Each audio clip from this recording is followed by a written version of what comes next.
Hey, good afternoon, everybody. This is David Cook, and welcome to another episode of Stop Telling and Start Listening. I am excited to have a guest that I have on today. This is Jamel Donnor. Jamel is a professor, a legal scholar, which I love that terminology, in the School of Education at William and Mary. And today we're going to talk about basically, I guess the best way to describe it is we're going to have a conversation about racism in America.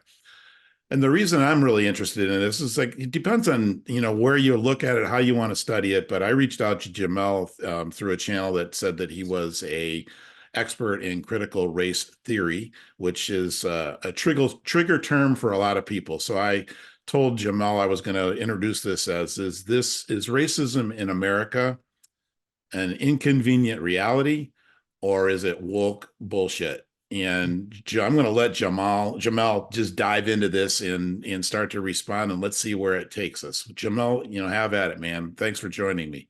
Hey, Dave, thank you for the invitation. I think what you're doing is definitely much needed, noteworthy, and timely to just to kind of say that. So whether or not racism is an inconvenient reality or truth or just woke bullshit, I would say that two things can be true at once.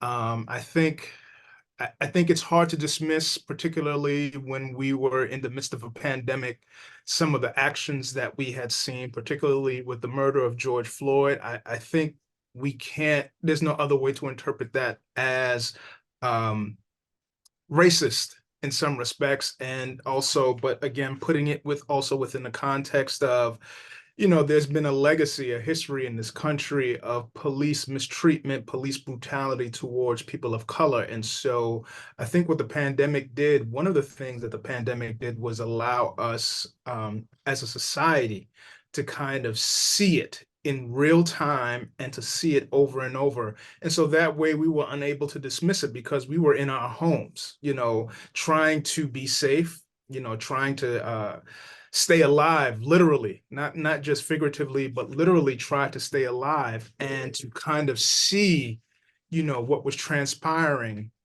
in that particular instance, in that particular moment where a police overstepped the boundary. And so with that, and then also understanding that this particular individual police officer had a history of mistreating African Americans, people of African descent in that part of the country, I think there's no way to dismiss it as a one-off or a bad apple when it more so spoke to how the institution, the system of policing in America had let its tax-paying citizens down, particularly as tax-paying citizens of African descent.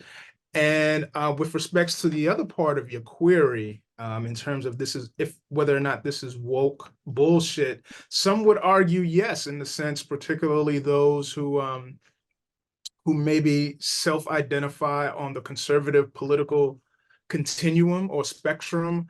They will say that, this is all just something manufactured and it's just an agenda to quote unquote cancel people. And so what we're seeing, whether it be in state of Florida and other states in the South in particular, whether it be Texas, Mississippi, Alabama, where, there's legislation being passed, whether it be under the auspices of anti-CRT legislation, or, whether it be anti-LGBTQ plus legislation, book banning, things of that sort.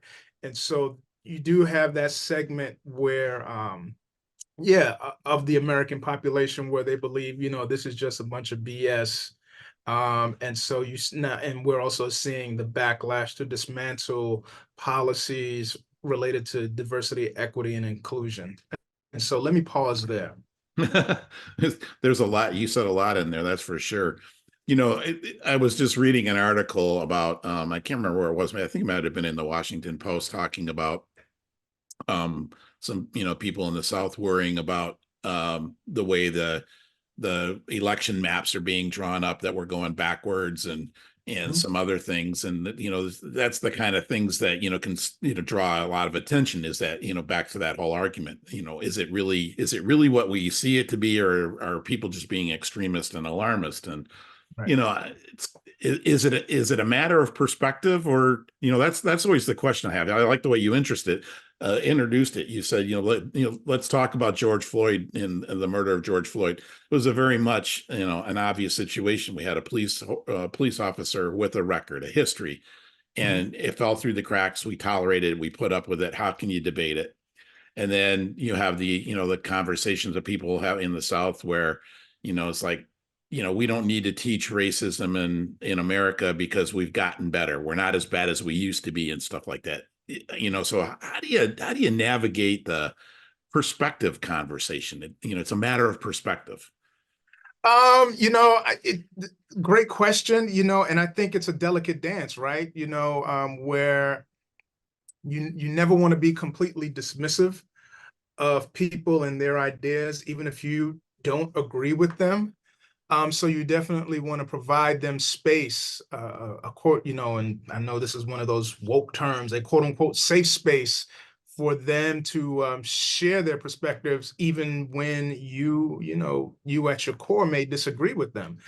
And so I think one of the ways in which you kind of do that is, you have this conversation. I know when I early on in my classes, particularly like the first day when we're going over expectations, ground rules, and classroom etiquette, one of the things that I always say is that my job, I'm not here to make you think like me. And in fact, um, I'm actually here to learn from you. Mm.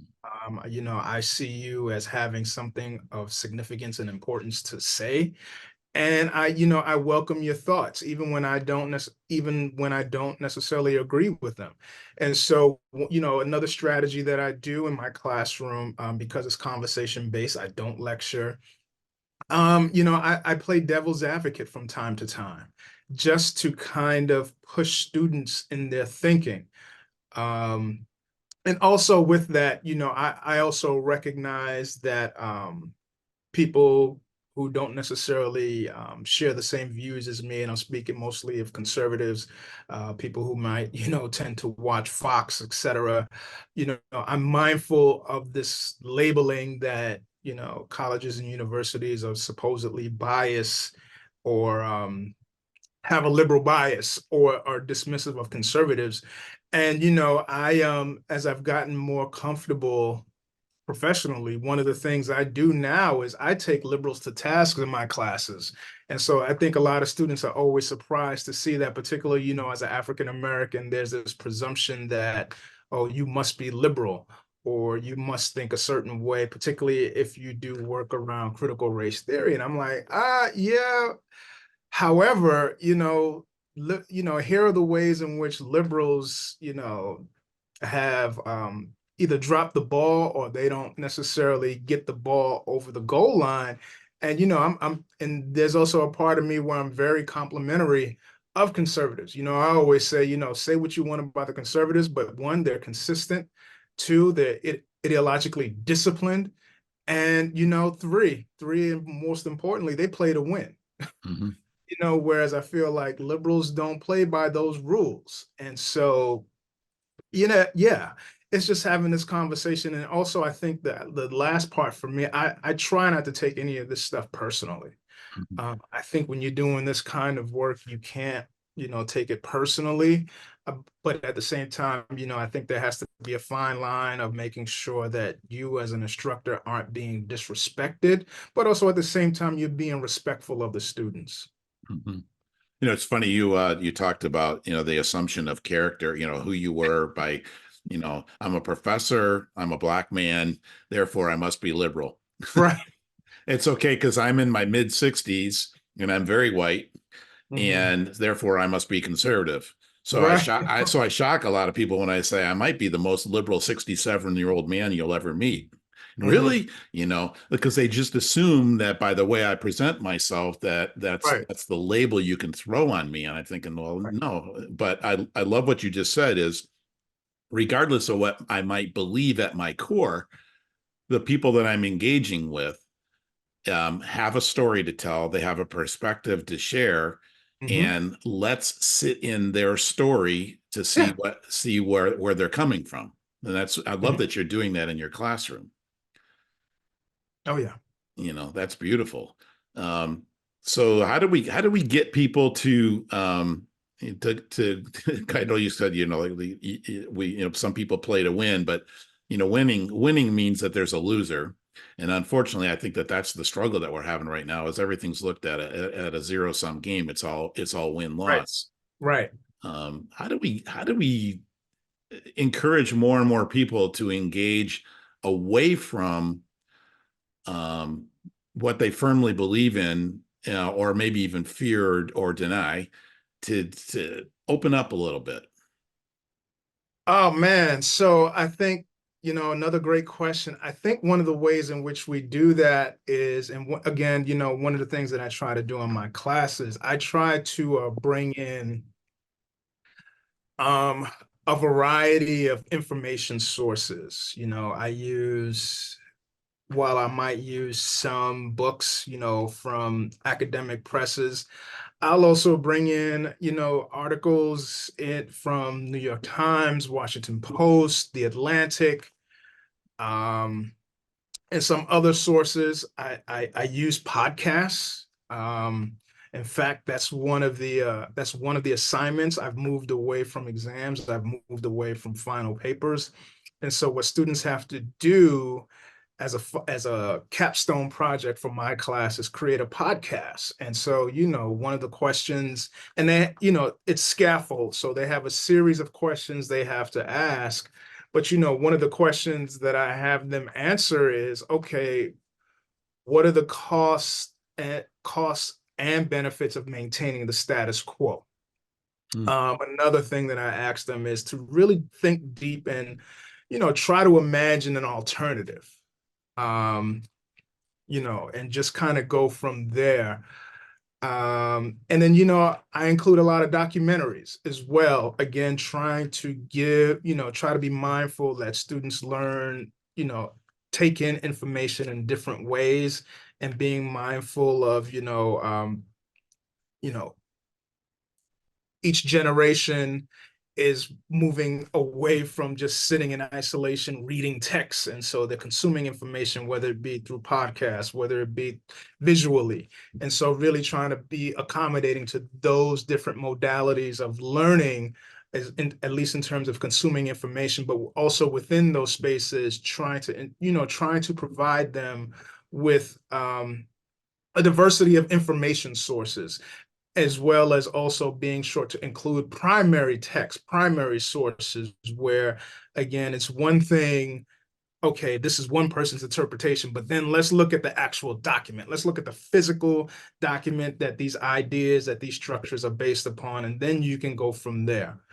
So I think that's one of those things. And a lot of times students really appreciate that. Of course, they appreciate not having to write a paper. And, I tell them, y'all don't want to write it. I don't want to read it, because I know y'all will wait till the last minute. And I said, a trained eye knows when you've waited till the last minute. And I said, I'm going to be pissed. And I said, your grade will be lower uh, because I know you waited until the last minute.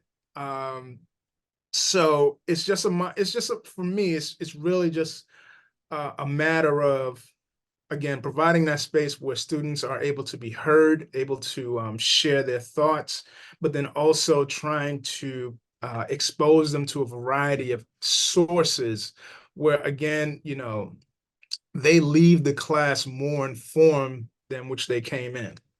And if they can say that, then, my goal as a teacher, I feel, has been met. It's not about, again, trying to convert somebody or make them mini me's. I have a 9-year-old daughter. That's the only person I am trying to indoctrinate, as the right likes to say. Yeah, I love it.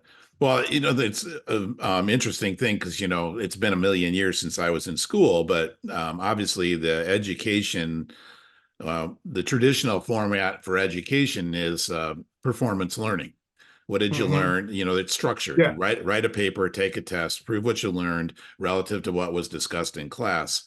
And of course, the thought process of the learning was valuable, but still was measured on performance. And what you're Right. basically saying is, let's create a forum where you thought, you learned, you thought, you learned, you argued, you debated, you discussed, you thought, you learned. So you can say there's a progression of knowledge that I gained along the way that I'm Mhm. not going to measure by some sort of performance standard. It's going to be that you can say, this is what I've learned as a result of being in this class. Is that something? Exactly. Yeah. Exactly. Because, again, trying to be mindful of the individuality of the students in the class and not necessarily hold to these hard, fast rules or expectations that there's only one right answer or one way to experience this course or one set of takeaways. Hmm.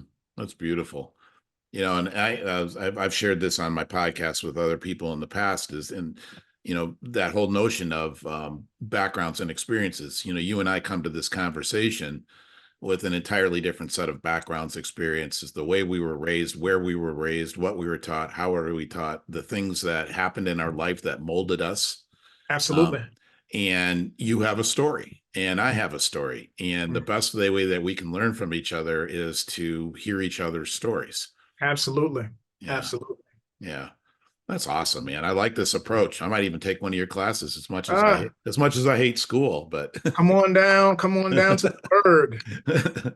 yeah. So, back to the issue at hand is, and I know I asked you, the two questions, but kind of curious, and I don't want to try to get you into a yes, no situation. I don't think you will anyway, because based on the foundation of our conversation so far, but um, as a nation, as a country, are we making progress when it comes to the issue of racism?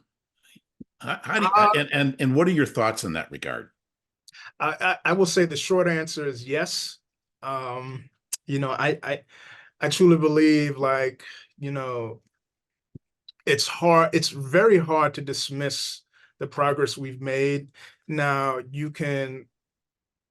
now that's where the argument or the conversation starts like, well, what's your metric for measuring quote unquote progress, so to speak? I think that's kind of where some of the misunderstandings, to be generous, may arise. But that's not to say that there isn't a contingent that kind of wants to take us back to a bad place. In fact, really good friend of mine who's a professor at UCLA, we were going back and forth via text this weekend. And so, I just said to him, like, look, there's a strong contingent, a powerful contingent that wants to take us back to the Gilded Ages, where, some of these policies that are being attacked, not just under the auspices of quote unquote DE and I, but that gives them cover for other, I would say drastic, if not draconian type policies where, embedded in some of this stuff is, class warfare, particularly war against the poor, which cuts across, not, cuts across race, so it's the cover of DE&I, which is basically dog whistle slash code word for Black and brown people. But, you know, it it's coming, these, as I always like to say, it's coming for poor white people too, Mhm. and for some reason, poor white people feel like, that they ain't coming for me. And I'm like, yeah, they are. It's just not that the poor white people anti-movement, it's these other policies when, you know, these legislatures or these politicians want to cut, financial aid for colleges and universities. That ain't just affecting, people that look like me. That's affecting, people in Appalachia, Mhm. who want, who know, like, there's no future in the coal mine, so to speak. And so what are the opportunities are there? when we talk about the defunding of, states cutting back funding to, public institutions of higher education, particularly what's happening in West Virginia. I mean, it's crazy what's going on in West Virginia and that university. But it's labeled as, we're fighting the elite, or we're fighting wokeism and all this stuff. And it's like, you know, higher education is one of the cornerstones of a functioning democracy. And so, when we start chipping away at those, you can't help but think about where we were, um, not too far, not too far ago, not too long ago in this country's history. So, Mhm. Yeah, it's interesting you said that because I'm trying to remember the article I read. It was a long time ago, but um, there was the disconnect between the rural conservative and liberal urban. And rural conservatives felt like the people in the cities, and then hence the people of color, were getting all the benefits, right, right. and we're being ignored. And so they would go after, they would support the conservative party because they were convinced that Hmm. it was the liberal Democrat party that was favoring the cities, when it really, they, it was the poor people, or less, let's say less advantaged, that were actually being cited. But we were blaming urban America for getting all the money and all the benefit. And I thought, Right. yeah, what an ironic disconnect. So, but yeah, I did years ago, I did a bike ride across country. I rode on Route 66. So I was in a lot of Mm. small towns in the middle part of the country. And I will tell you, man, it was like, how do these people live? Right. There's no industry, there's really no commerce. Right. And as a result, there's no money and there's no resources. Hmm. And yet, for some reason, they're pissed off at the people in the city who are getting, supported, when I'm thinking, no, don't be mad at them. They're not getting supported like you think they are. You just know that you're Exactly. not getting supported. Right. And and that then begs the other conversations about, how our economy is structured, who does it advantage, who does it disadvantage, but also at the same time, the environment, the climate is caught up in those conversations. So yes, we recognize that, fossil fuels are contributing, to the demise of our climate, but also at the same time, it's taking away jobs, so to speak. And so then what does that mean? How do we, and so we're not having those conversations, because then you'll have like these think tanks, these right-wing think tanks. I'm thinking like the Heritage Foundation, Koch brothers, et cetera, where they deliberately, I would say, poison the water so that we can have these fruitful conversations. But, I think it also goes back to something you said at the beginning of the conversation, where, we view everything as a zero-sum game. And so if I'm losing, somebody has to be winning. And that person who's winning is probably someone black or brown, is someone who came here illegally, things of that sort. Well, But that's the narrative. right. And one of my pushbacks is, and it comes off as tongue in cheek, but I'm like, okay, which strawberry picking job you want? Mhm. What apple picking job you want? These immigrants, you want that job? Or, okay, the highly skilled engineer that comes from India is taking he or she is taking your job. Okay, right. I get Mhm. it. No, I'm not buying what you're selling right now. Mhm. So, but again, it's zero sum, it's false dichotomies. And so we're no longer allowed to have like these real rich, nuanced conversations and then kind of begin the process of mapping out real fruitful policies that, and I'm not saying that we can solve every problem, but there's just this, like this firewall where if certain topics, folks just don't want to broach it, or this is the sole reason why this is happening. And it's just like, all right, if you say so.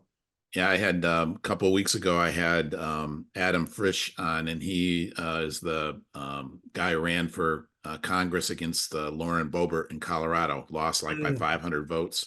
mhm, He's running against her again, and he was saying that the world that we live in today, you use the football field analogy, the world that we live in today forces us to operate from our own 10-yard lines.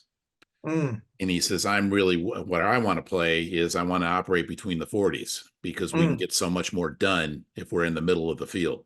Absolutely. And and I'm thinking, yeah, I heard that in your message too. Is like, yeah, we could stand way over here and talk about why you're wrong and why I'm right, or why you're losing and why I'm winning, or vice versa, or we can get in the middle and get into the mess and see where we can go from in Mm. that. And I heard that. Absolutely. And, again, that's kind of the approach that I take. And, most of the people in my circle agree with it. Some may disagree with it because they see me as not being taking a definitive stance. And that might be fair criticism, and so then that gets into, well, you're a professor and you're one of the elite. And it's like, yeah, I might be elite now, but my background suggests otherwise. Mm-hmm. I wasn't born, into a circumstance where I knew I was going to be a professor. I wasn't born into a circumstance where working at a place like William and Mary actually was an option. So, Mm-hmm. Yeah. Therein is the journey, right? In the story. yeah, But absolutely. but now that the trigger in my head begged the argument is, okay, so if you can figure it out, how come everybody else of color can't figure it out? Well, And I apologize if that's an offensive question, but it popped in my head. So I yeah, I mean, I know your intentions weren't malicious, so I'm not offended by it. You know, I And so this is the other piece that, we don't like to have in these conversations. Some of it just comes down to dumb luck. And so, I've just been lucky enough, after I dropped out of college, I joined the Army. And it was there that, I got the structure and discipline that I need. And so after deciding not to re-enlist, just, people, um, particularly white people early on in my journey, saw something in me I didn't see in myself and gave me an opportunity and gave me a chance. And so, but they knew I had a strong work ethic. They knew I was willing to try something, get outside my comfort zone. And so I think, you got to have those things, when I'm looking to advise students, one of the things I always look for is, are they coachable? And so those kind of soft skills, I think, very important, but you got to be lucky. You got to be lucky in this game, and having someone taking an interest in you and willing to, sponsor you, so to speak, mentor you, and kind of get you on the right track until you can then, quote unquote, figure it out for yourself. Um, yeah. I got it. But doesn't that kind of support the system as it is today? I mean, the good old boy network. How does somebody who's sitting in a situation go, my life is never going to change, and that's the message that they've been getting. Again, I'm Mm. picking on a stereotype. Um, Absolutely. but the generalization of the story is, if you don't know somebody who knows somebody, you're never going to get anywhere. You're always going to be, it's like kind of like the caste system in India or whatever. Yeah. Um, Yeah. I mean, some of it is you don't know, and some of it is you have to take risks. Like, I took a risk dropping out of college. I took a risk not re-enlisting. I took a risk going to community college, staying out in Washington State, not returning home. I mean, you mm, just take you have to take risks if you want something different. mm, And that's not saying, and I think you also have to understand and appreciate, there will be failure, there will be setbacks along the way, and you adjust accordingly. um And then you also learn when it might be time to do something different and pivot. But I also think, this is also part of one of the issues in American society is that we also don't place value in the mundane. And so what I mean by that is, so for example, we tend to we tend to overvalue people who go into like business or corporate sector, so to speak. And that's kind of how we push that's one of the ways in which we push this notion of the American dream, and you got to go to college. And it took me a long time to come to terms, college is not for everybody, and that's Hmm. fine. But you know what? And I tell my students, because when I do teach, I have a section on vocational ed versus traditional college education. And I'm like, look, I don't know about y'all, but somebody got to fix the HVAC, somebody got to fix this. And I'm like, you know what? They make a good chunk of change. I was Hmm. like, you know how I know? Because I got to stroke that check to Hmm. pay for this, to pay for that. And I said, sometimes we as a society tend to look, and that's why I will give, my rural brothers and sisters, some credit where, yeah, that I, I'm sure some folks look down on them like, oh, you do this job, your manual labor type stuff. Just conversely, it's always funny to me where you have like the elite, the richest of the richest who, who were born into affluence will try to present themselves as blue collar folks. And I'm like, come on, man. Like you went to you're double Ivy, you went to Harvard undergrad, Yale Law School. Like, stop. Like you're Yeah. not fooling nobody, Yeah.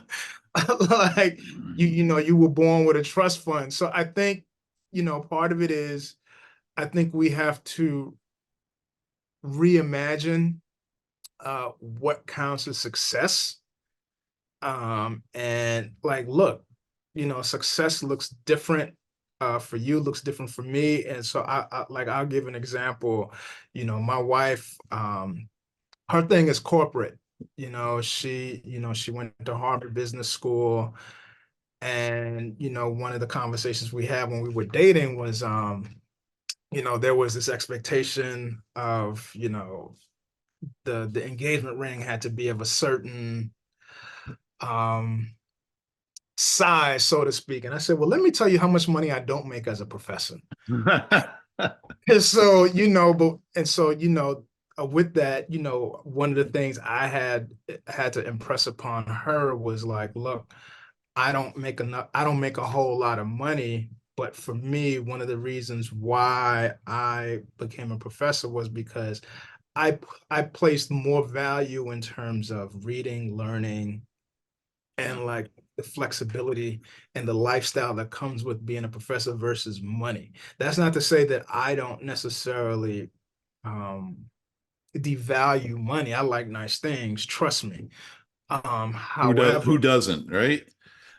I mean, some people try to say they don't like nice things. They like, whatever. That's them and that's great for them. But, my thing is, going back to the original point in terms of reimagining and reconceptualizing what success looks like what does success look like for you? Success looks like for me, like I have a lifestyle that allows me to take my daughter to her extracurricular Yeah. activities. I have a lifestyle that allows me to, in the middle of the day, I can go and have lunch with her in school. To me, that's successful.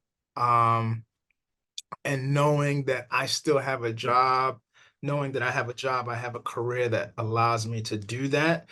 And yes, it pays well, but as my wife will tell you, the amount of work that I do doesn't necessarily correspond with my salary. But Hmm. then I'm also of the mindset like I believe in, I like working hard. I believe in hard work. To me, the beauty is in the struggle. Hmm. And so there's a part of me that just enjoys coming to work on the weekends and just sitting here reading and just writing versus, there's this misperception that, professors just have it so easy and it's a cakewalk. And, once you have 10, you have a job for life. And, I'm like, no, we don't. We don't have a job for life. Trust me. Any you mess with the money, or you get caught in inappropriate relationships, you can get in trouble. Or if the university becomes insolvent, Mm. there's, all tenure does is provide you with the right to due process. Like, you just can't get fired arbitrarily. But, again, it's a matter of how do you define success? And so my definition of success looks different than someone else's. And so Mhm. I rambled on quite a bit. No, I get it. It's interesting that you bring that up because, and I think of conversations that I've had with parents, talk about their goals, dreams, and aspirations for their kids. Mhm. And a lot of it is, the finish line or the mantra, the measure of success is, they're doing well in life, but it's materialistic. They got a good job, they're married, they got kids. And I'm thinking like, Right, okay, but if you're in a lousy marriage and your kids are, dorks or whatever, bad right. citizens, is your kid really successful? And they go, Mhm. well, and it's like, time out, let's quantify, Right, and like, I love the way you structured this, is that I have time for the things that are important for me. That's how I measure success. right. And I think that that's such a valuable lesson. And the idea being too is, I remember one guy saying that his daughter was dating a guy who was studying to be an EMT, and he was struggling with it. And I said, "What's the problem? You know how much EMTs make?" Oh, yeah, but if that's the guy's energy and that's his juice and that's his joy, what's wrong with it? Well, because they're going to struggle financially. A lot of people struggle financially, but if they find joy in other things in the struggle, that's where they're going to be happy, you know. That, and you never know what will come from it. I mean, he might decide at some point, what, this EMT was cool. Maybe I might want to open, say, a urgent care facility, Mhm. so to speak. You never know what it might spin off. I thought for the longest I would just be quote unquote a professor, where I'll teach my class, write my articles and books, and then service in the university. And I still do that, but now opportunities for consulting have come up. And so, you never know how these things will play out. But I feel like if you do the work, if you do good work, the opportunities will present themselves. And again, I know it's cliche, oh, do what you love, but I always come back, yeah, you don't know what you love, but figure out what you don't like. And so, Well, that's right, and move away from that. But the other thing that you talked about was in your journey, and I can share, a similar, just a belief in that whole thing is, if you're not happy with where you are, where do you want to go? And it doesn't mean you have to have an answer, but you say, I'm going to pivot away from this because I know this isn't working.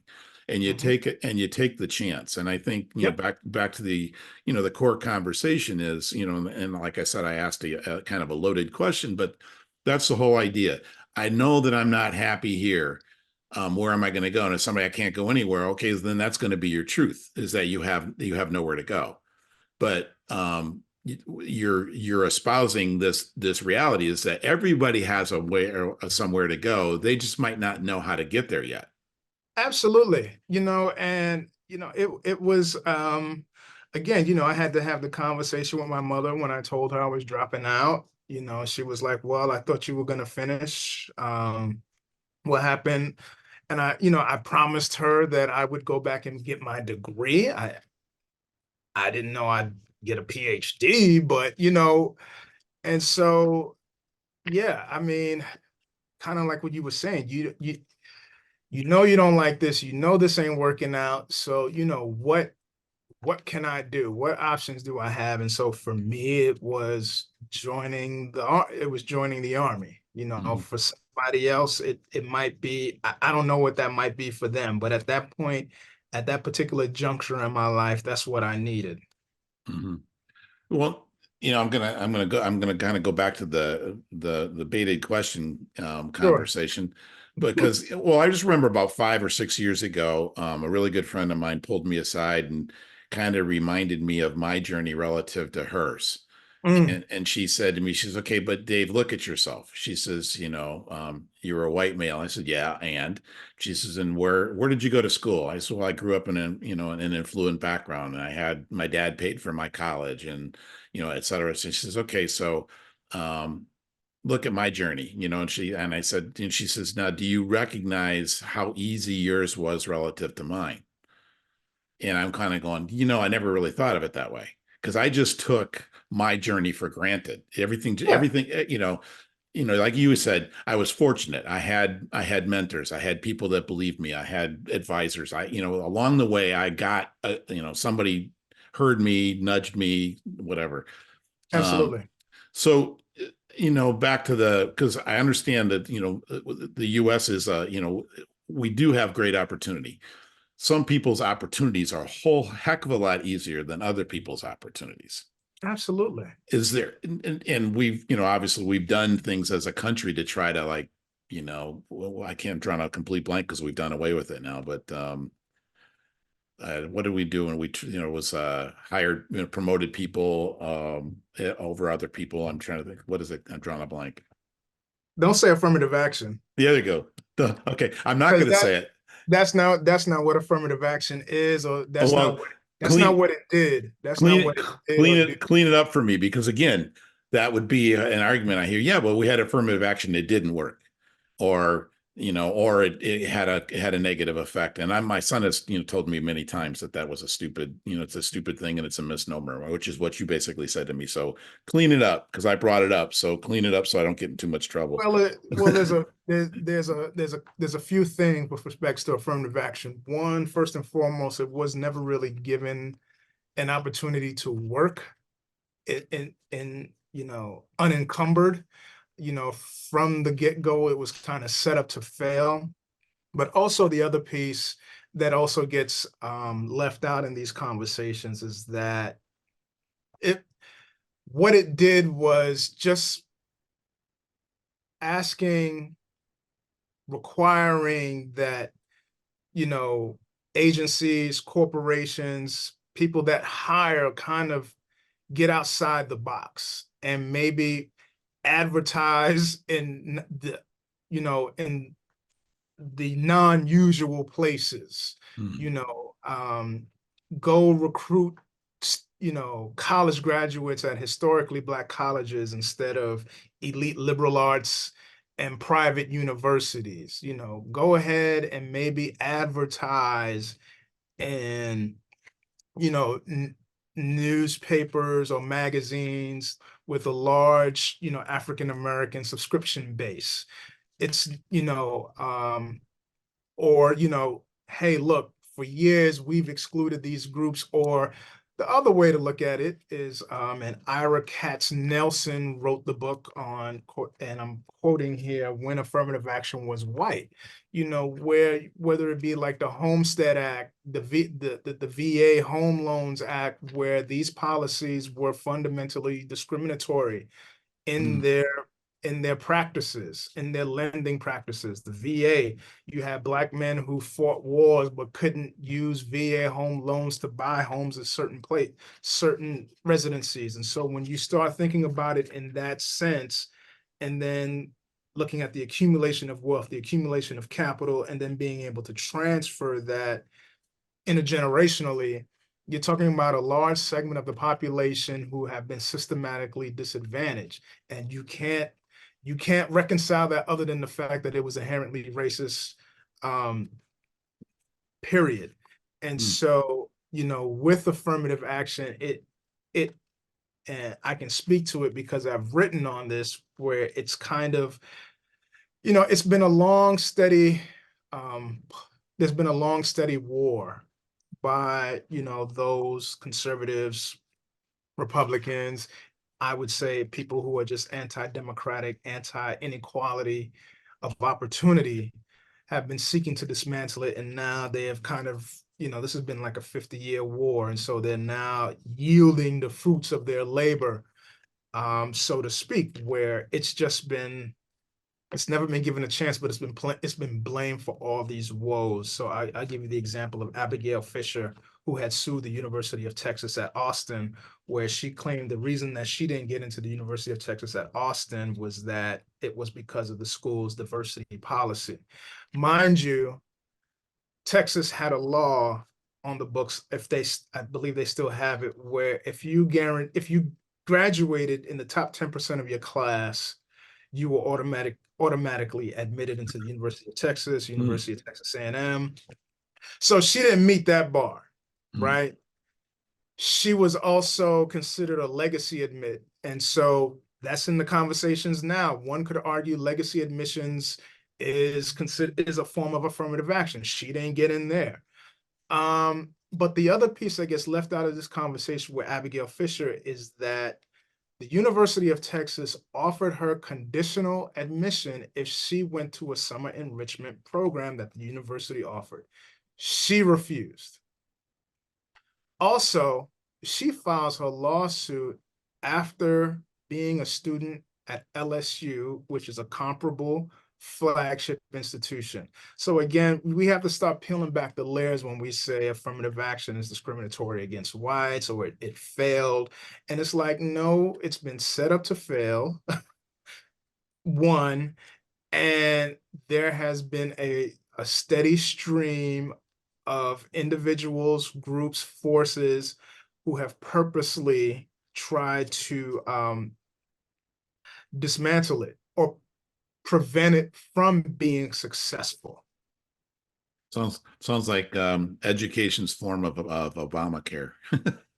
Yeah, yeah, I mean, pretty much. But then, In principle, it was a great opportunity, but in practice, because of how people embraced it and how it was structured and et cetera, yeah, it just and it wasn't, after, these things go through committee and it gets watered down and they try, and so then, okay, it passes. They don't give it a chance to work, and all these state legislatures, like, we're not going to adopt it. On, there's moves to underfund it, and so try to set it up. It goes to the Supreme Court. John Roberts, who don't get no more conservative, was like, "This is legit," and even then, they're still coming for it. Mhm. So, what are we talking about here? And where you have the highest court in the land saying this is legitimate, and then you still have people coming for it. So it begs the question that this isn't really about Obamacare. Mhm. It's maybe about Obama, but like I said earlier, it's also like this class piece, where it's a, again, when you hear the notion of Obamacare, you think of the first Black president and all these assertions and connotations come with that, Mhm. but then it's like, this ends up hurting poor white people. Mhm. But that always gets left out of the conversation. Like, well, I'll just, that's not American. I'm like, okay, no, if you understood the history of America, we've always given handouts to groups. Interesting. So, where do we go from here?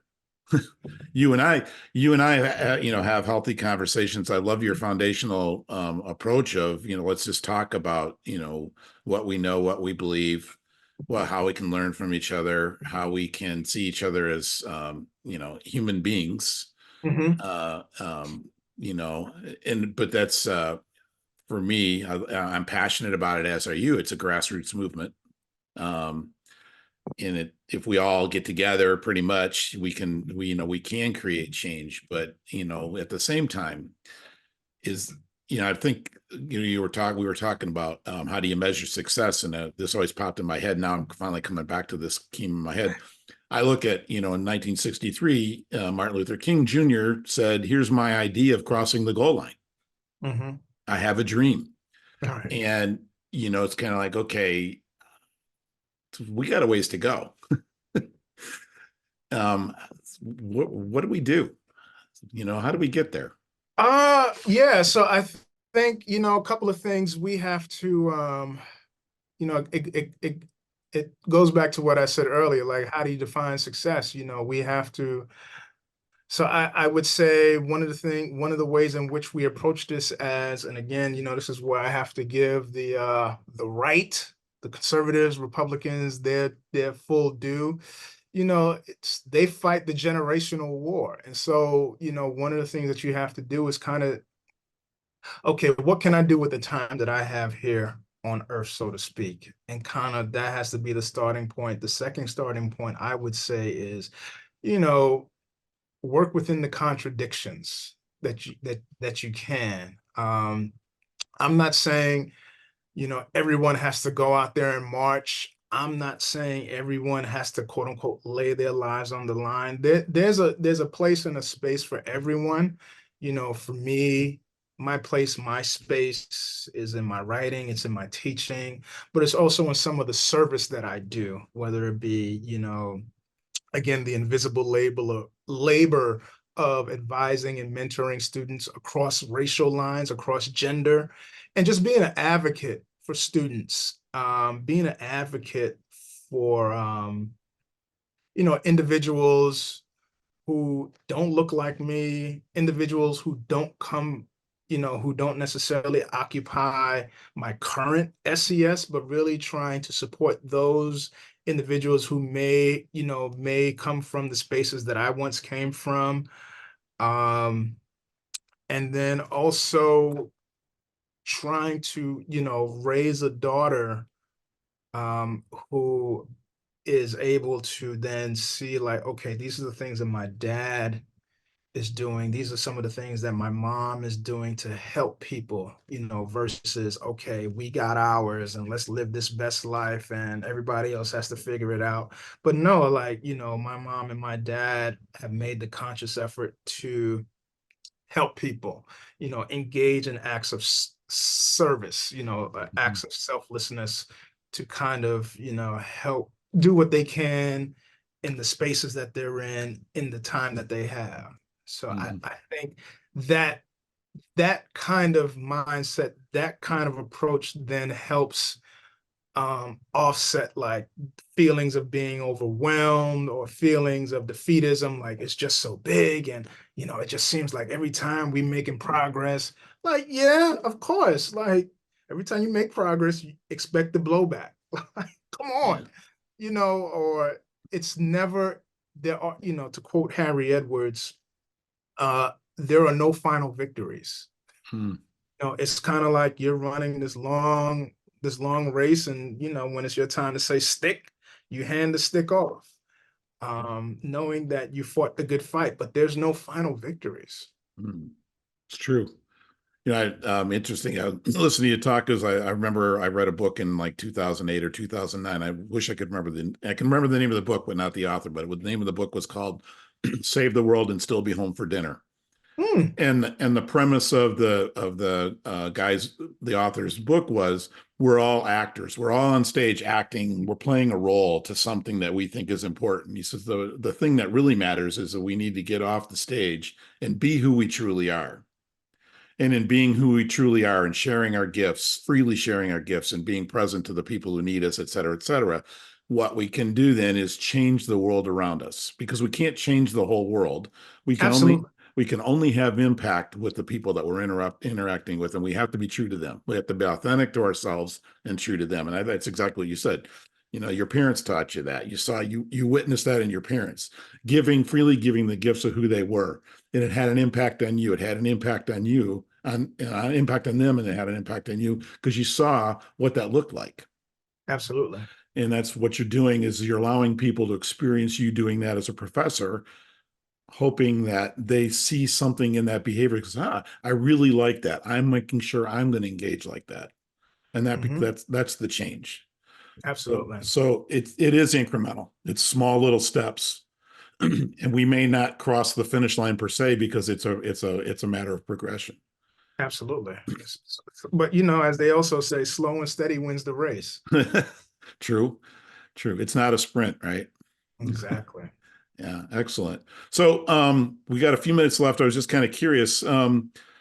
For those who in my audience who are listening, you mentioned some things. Well, what are from reading or study or research? What are some things that have truly influenced you, or that obviously I don't want to read PhD level stuff because I'm not that smart. But what are Right. some of the things that you encourage people to look at that just bring a broader awareness to life that inspired Oh, you? oh boy, golly. You weren't expecting a trick question, were you? I don't know if that's a trick question or it might just be the hardest question you've asked. I feel like all the other questions were easier. Um, goodness. So I think for me, it's kind of a hard question because I read across disciplines. While my focus is in education, my degrees in education, I read history, I read political science, I read sociology. I love reading about the law.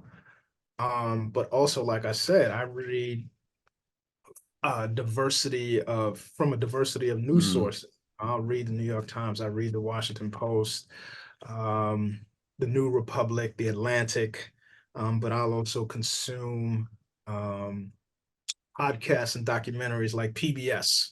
I mean, PBS is like C-SPAN is another one where I know it's unfiltered. It's not the outrage stuff because every now and then I have to take a detox from MSNBC and CNN. I'm like, come on, this is outrage TV on both sides. It's not just Fox. Um, but I think also just having like a small circle of trusted advisors and mentors who can let me know like, hey, you might want to check this out, or have you thought about this, so to speak. Um, yeah, I don't know. That's a tough question, and I think the other piece is just getting outside my comfort zone. mhm.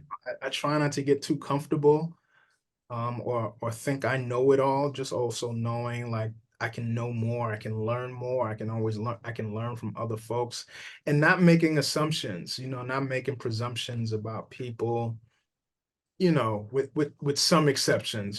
Some folks you know where they stand and they'll let you know like there's no way you're moving them off that hill, and that's fine. And so then I'll act accordingly, but then also having a diverse friend group also adds to that where I'm able to kind of again have an appreciation of diversity of perspectives. I know that really doesn't answer your question in terms of what to read. Well, I can Um, tell you, I can tell you what I heard in the meantime, because I think that that's important. Is what you shared is really the answer, even though you couldn't give me a specific about a book. But it says I'm willing and open and receptive. In fact, I like it when I have an opportunity to engage with somebody who I trust, but it doesn't mean that they have to think like me. I'm willing to read something that I know that is worthy of reading, but I don't have to necessarily like it. mhm. And I'm willing to explore those things because what it does is it broadens, it brings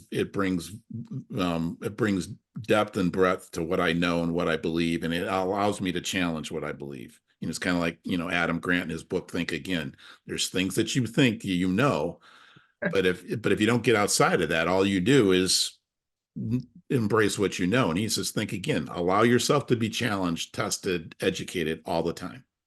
Absolutely. I mean, I remember one class I used to teach where I brought in, it was an article from the Atlantic, and again, the Atlantic has its reputation of being liberal. And it was actually written by a Black conservative talking about policing in Black communities and these spaces and X, Y, Z. And I read it before. I just don't never I never dispense anything in class without having reading it first, because I don't like surprises. And so I read it and I was like, this could be a great conversation starter. And I had students read it and and it was like, well, they had these excuses. And I said, look, we can talk about defunding the police. I said, everybody wants to defund the police until they need the police. Mm-hmm. I said, to not have some sense of, I said, regardless of what you think, to not have some sense of criminal justice accountability, you know what they call that, right? I said, they call it anarchy. Yeah. Said, I don't know about you, but I like structure. And I said, if someone knocks my mama upside her head and takes her purse, I need to know there's someplace I can go for a modicum of justice. Mhm. And you should have just seen the looks on the students' faces. Because again, I'm this Black professor and I'm supposed to think this certain way. But then I could see a couple of nods from the white students like, yeah. And I'm like, exactly. I was like, so let's get away from the slogans and let's kind of what you and I have been talking about. Like, let's get away from these big slogans and let's start to drill down. Let's Mhm. start to drill down and peel back some of this stuff and say, like, is there a common language? Is there common ground? I was like, because I'm gonna tell you what, you can miss me on this defunding the police stuff. Right? Well, it comes with any of that stuff. A lot of times I've said to people this is that complex problems don't have simple answers. Absolutely. Absolutely. So when people start with all we need to do is I'm like you, I'm getting ready to check out because all we need to do is probably not going to give me an answer I'm going to even remotely want to embrace. Well, we who? Right. Like, Yeah, let's make a law, make a rule, create a funding thing. It's like no, no, no, no, no, no. There was a book I read again. This time I can't remember the name of the darn book, but they talked about technical problems and adaptive issues. And mm, technical problems were things that a rule, a law, a policy probably could fix or correct or change it. But adaptive issues are deep-seated cultural issues that require a lot of people to be involved, especially the people most impacted. But the reason people avoid that is because usually somebody has to give something up or change in the way they're doing it. So they go, no, I don't want to do that. Let's just make a rule. But yeah. what they're doing is they're surfacing it and they're not really dealing with it. No, again, I'll say something very similar in class. I said,